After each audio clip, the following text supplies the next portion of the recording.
안녕하세요. 오늘은 무선 네트워크의 핵심 개념을 전파부터 보안까지 완벽하게 정리해 보겠습니다. 이 강의에는 총 8개의 퀴즈가 포함되어 있으니 집중해서 들어주세요. 먼저 목차를 확인하겠습니다. 전파와 주파수 이해, 와이파이의 개념, 8급 2.1, 무선 표준의 종류, AP의 역할, 서비스 셋, 무선 보안, 그리고 네트워크 설계 고려사항까지 다룹니다. 마지막에는 퀴즈로 핵심 개념을 다지겠습니다. 첫 번째 주제는 전파와 주파수입니다. 전파는 눈에 보이지 않는 전자기파로 공기 중으로 데이터를 전달합니다. 주파수는 1초 동안 파도가 몇 번 출렁이는지를 나타내는데 2.4GHz는 1초에 24억 번 출렁인다는 의미입니다. 주파수가 높을수록 파장이 짧아지며 이 파장의 길이가 전파의 특성을 결정합니다. 2.4GHz와 5GHz의 차이를 알아보겠습니다. 2.4GHz는 파장이 약 12.5cm로 길어서 비나 장애물을 비교적 잘 통과합니다. 하지만 전자레인지, 블루투스, 무선 마우스 등 많은 기기가 사용하여 혼잡합니다. 반면 5GHz는 파장이 약 6cm로 짧아 직진성이 강하고 장애물에 약하지만 간섭이 적고 속도가 빠릅니다. 최신 공유기는 듀얼밴드를 지원하여 두 주파수를 동시에 사용할 수 있습니다. 주파수와 파장을 계산하는 코드를 살펴보겠습니다. 빛의 속도 상수를 초당 3 곱하기 10의 8제곱미터로 정의하고 주파수를 기가헤르츠에서 헤르츠로 변환한 후 빛의 속도를 주파수로 나누어 파장을 계산합니다. 2.4GHz는 0.125m, 5GHz는 약 0.005m의 파장을 가집니다. 이 공식은 전파 특성을 이해하는 데 매우 중요합니다. 이제 와이파이가 무엇인지 알아보겠습니다. 와이파이는 무선랜의 브랜드 이름입니다. 마치 밴드가 일회용 반창고의 대명사가 된 것처럼 와이파이는 무선 랜의 대명사가 되었습니다. 기술적으로는 IEEE-802.1 표준을 기반으로 하며 와이파이 얼라이언스에서 인증한 제품만 와이파이 로고를 붙일 수 있습니다. 와이파이 얼라이언스는 호환성을 보장하는 역할을 합니다. 현재 연결된 와이파이 정보를 조회하는 코드입니다. 서브 프로세스와 플랫폼 모듈을 임포트하고 운영체제를 판단하여 윈도우에서는 내시 명령어를, 리눅스에서는 IWconfig 명령어를 사용합니다. 이 코드는 네트워크 이름, 신호 강도 등을 확인할 수 있으며 실무에서 와이파이 상태에 따라 다른 동작을 구현할 때 유용합니다. 802.1 무선 표준의 발전 과정입니다. 802.11은 IEEE에서 정한 무선 랜 표준의 번호이며 뒤에 붙는 알파벳은 각 세대를 나타냅니다. 802.11v는 1999년에 11메가비트를 제공했고 2.2.12는 2002모 기술로 600메가비트까지 속도를 높였습니다. 802.22x는 2019년에 와이파이 6로 9.6기가비트까지 가능합니다. 와이파이 6의 혁신을 살펴보겠습니다. 와이파이 6는 8.11AX로 불리며 OFDMA 기술로 여러 기기가 동시에 효율적으로 통신할 수 있습니다. 빔포밍 기술로 특정 기기 방향으로 신호를 집중시킬 수 있으며 카페나 경기장처럼 많은 사람이 동시에 접속하는 환경에서 특히 효과적입니다. 혼잡한 환경에서의 효율이 크게 향상되었습니다. 8개의 지원일 표준별 스펙을 비교하는 코드입니다. 딕셔너리 구조로 각 표준의 출시 연도, 주파수, 최대 속도, 와이파이 이름을 정리했습니다. 802.1m는 와이파이 4로 2자와 4와 5GHz 듀얼밴드를 지원하고 802.2GHz는 와이파이 5로 5GHz 전용입니다. 802.2AX는 와이파이 6로 2.4GHz까지 지원합니다. 이 정보는 시스템 요구사항을 정의하거나 성능 문제를 파악할 때 유용합니다. AP, 즉 액세스 포인트의 역할을 알아보겠습니다. AP는 유선 네트워크와 무선 네트워크를 연결하는 다리 역할을 합니다. 마치 공항의 게이트처럼 무선 기기들이 유선 네트워크로 들어가는 관문입니다. 가정용 공유기는 AP, 라우터, 스위치 기능이 합쳐진 것이고, 기업용 AP는 순수하게 무선 접속 기능만 담당합니다. AP는 비콘 프레임을 주기적으로 전송하여 자신의 존재를 알리고 인증과 연결 과정을 관리합니다. AP 연결 과정을 시뮬레이션하는 코드입니다. 액세스 포인트 클래스를 정의하고 SSID, 채널 연결된 클라이언트 리스트, 최대 클라이언트 수를 속성으로 가집니다. 브로드캐스트 비콘 메서드는 SSID와 채널 정보를 반환하고 오센티케이트 메서드는 용량을 확인하여 인증 성공 여부를 판단합니다. 어소시에이트 메서드는 클라이언트를 리스트에 추가하여 연결을 완료합니다. 이 코드는 실제 AP의 동작 방식을 간단하게 표현한 것입니다. 서비스 세 세대에 알아보겠습니다.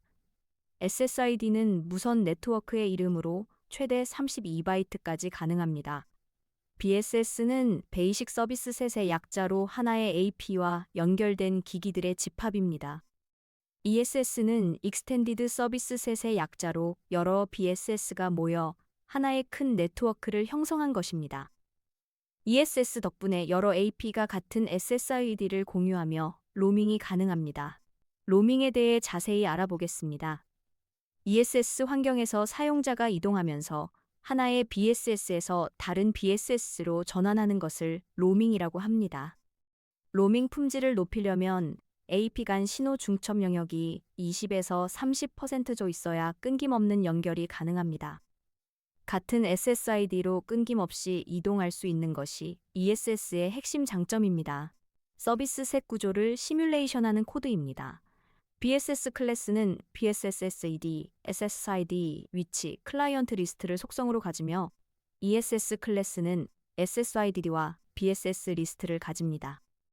add BSS 메서드는 같은 SSID를 가진 BSS만 추가하고 roam 메서드는 클라이언트를 한 BSS에서 제거하고 다른 BSS에 추가하여 로밍을 구현합니다. 이 코드는 클라이언트가 BSS가 간에 이동하는 과정을 표현한 것입니다. 무선 보안의 발전 과정을 살펴보겠습니다. OVAP는 1997년의 최초 무선 보안 프로토콜이지만 수분만에 뚫리는 취약한 보안이므로 절대 사용하면 안 됩니다. WPA2는 2004년에 등장하여 AES 암호화로 안전하며 현재까지 널리 사용되고 있습니다. 하지만 2017년에 KRIC 공격에 취약하고 공개 와이파이에서 같은 비밀번호를 아는 사람끼리는 서로의 트래픽을 볼 수 있습니다. WPA3의 혁신을 알아보겠습니다. WPA3는 2018년에 발표된 최신 표준으로 SAE 인증 방식을 사용합니다. 이 방식은 오프라인 사전 공격을 막아주며 비밀번호가 간단해도 무차별 대입 공격이 어렵습니다. 또한 개별 데이터 암호화로 공개 와이파이에서도 각 사용자의 데이터가 개별적으로 암호화되어 같은 카페에 있는 사람이 내 트래픽을 볼 수 없습니다. 무선 보안 프로토콜을 비교하는 코드입니다. 딕셔너리로 FORAP, WPA2, WPA3의 출시 연도 암호화 방식, 현재 상태, 정리했습니다. WPAP는 RC4 암호화로 수분만에 뚫리며 사용 금지입니다. WPA2는 AES CCMP 암호화로 강력한 비밀번호 사용 시 수년이 걸립니다. WPA3는 AES GCMP 암호화로 사실 썰기 불가능하며 가장 안전합니다. 시스템 요구사항 정의나 보안 감사 시 참고할 수 있습니다. 무선 네트워크 설계의 첫 번째 고려사항은 커버리지와 용량입니다. 커버리지는 모든 공간에서 신호가 잡혀야 한다는 것이고, 용량은 동시 접속자 수를 고려해야 한다는 것입니다. AP 하나가 커버하는 범위는 실내에서 15에서 20m 정도이며 AP당 25에서 50명 정도를 권장합니다. AP 간에 20에서 30%의 중정역이 있어야 로밍이 원활합니다. 채널 계획과 간섭 방지가 중요합니다. 2.4GHz 대역에서 비중첩 채널은 1번, 6번, 11번 3개뿐입니다. 인접 AP가 겹친 채널을 쓰면 간섭이 발생하여 성능이 떨어집니다. 5GHz는 36.6W 파레닛과의 49 전초곤트레이 전fon티셋 비중첩 채널이 많아 더 유리합니다. 전송 출력도 적절히 조절하여 간섭을 최소화해야 합니다. 무선 네트워크 설계를 시뮬레이션하는 코드입니다.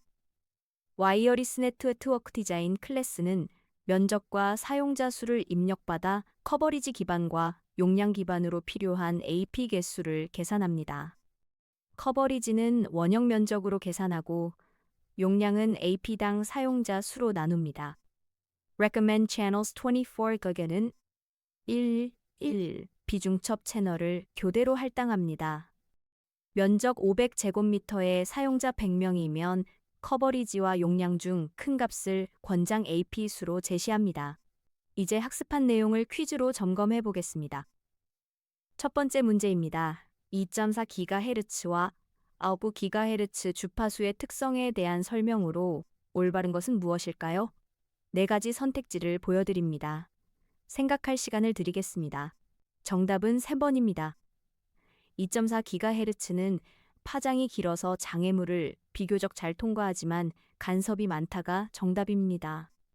2.4GHz는 파장이 약 12.5cm로 비교적 길어서 회절 현상이 잘 일어나 벽이나 장애물을 잘 통과합니다. 하지만 전자레인지, 블루투스, 무선 마우스 등 많은 기기가 이 주파수를 사용하여 간섭이 많습니다. 두 번째 문제입니다. 빛의 속도가 3 곱하기 10의 8제곱미터 퍼 초일 때 주파수와 파장의 관계에 대한 설명으로 옳은 것은 무엇일까요? 4가지 선택지 중에서 골라보세요. 정답은 3번입니다. 주파수가 높아지면 파장이 짧아지며 이는 빛의 속도가 일정하기 때문이다가 정답입니다. 빛 속도는 주파수 곱하기 파장 공식에서 항상 일정합니다. 따라서 주파수가 높아지면 파장은 반드시 짧아져야 합니다. 1초에 더 많이 출렁이려면 각각의 파도 간격이 짧아져야 하는 것입니다. 세 번째 문제입니다. 넓은 공장에 IoT 센서를 배치하여 무선으로 데이터를 전송해야 할 때 가장 적합한 주파수 선택과 그 이유는 무엇일까요? 실무에서 자주 마주치는 상황입니다. 정답은 2번입니다.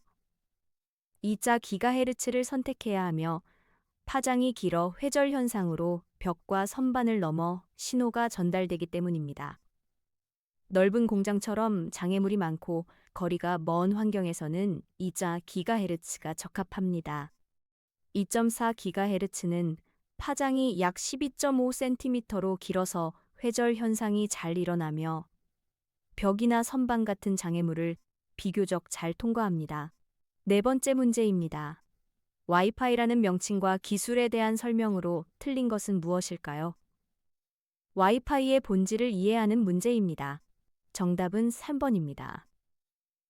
와이파이는 와이어리스 피델리티의 약자로 공식적인 기술 용어이다가 틀린 설명입니다.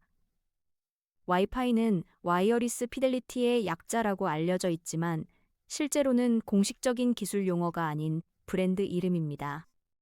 마치 밴드가 일회용 반창고의 대명사가 된 것처럼 와이파이는 무선 랜의 대명사가 되었습니다.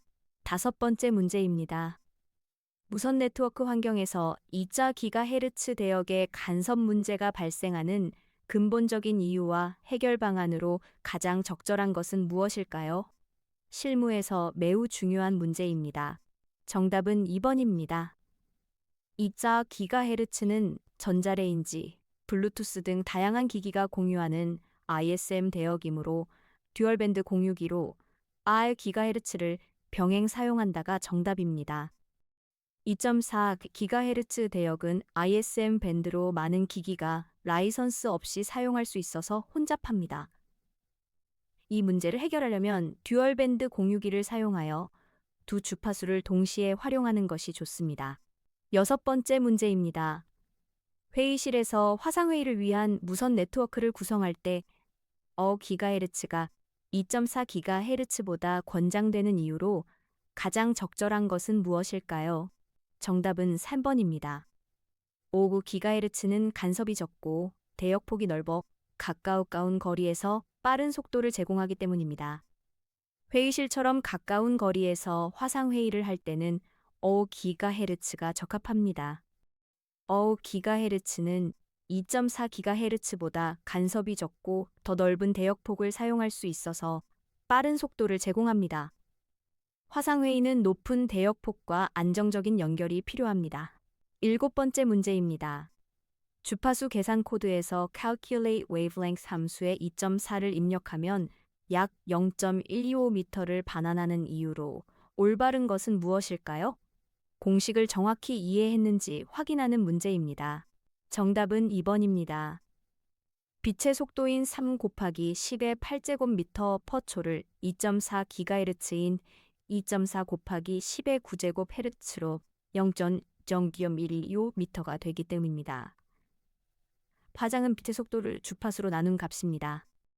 코드에서 주파수를 기가헤르츠에서 헤르츠로 변환한 후 빛의 속도를 나누어 파장을 계산합니다. 마지막 문제입니다. 고층 오피스 빌딩에서 각 층마다 무선 네트워크를 구축해야 하며 인접층과 건물의 무선 신호 간섭이 우려되는 상황입니다. 네트워크 설계자가 고려해야 할 사항으로 가장 적절하지 않은 것은 무엇일까요? 정답은 3번입니다. 2.4GHz의 긴 도달거리를 활용하여 AP 개수를 줄이고 비용을 절감한다가 가장 적절하지 않은 방안입니다. 고층 빌딩에서 인접층과 건물 간 간섭이 우려되는 상황에서 2.4GHz의 긴 도달거리를 활용하여 AP를 줄이는 것은 부적절합니다. 2.4GHz는 파장이 길어 벽과 바다닥을 잘 통과하므로 오히려 인접층과 옆 건물까지 신호가 전달되어 간섭을 악화시킵니다. 무선 네트워크 완벽 가이드 강의를 마칩니다. 전파와 주파수의 기초부터 와이파이, AP 보안, 네트워크 설계까지 핵심 개념을 모두 살펴보았습니다. 더 많은 학습 자료는 코드덱.kr에서 확인하세요. 감사합니다.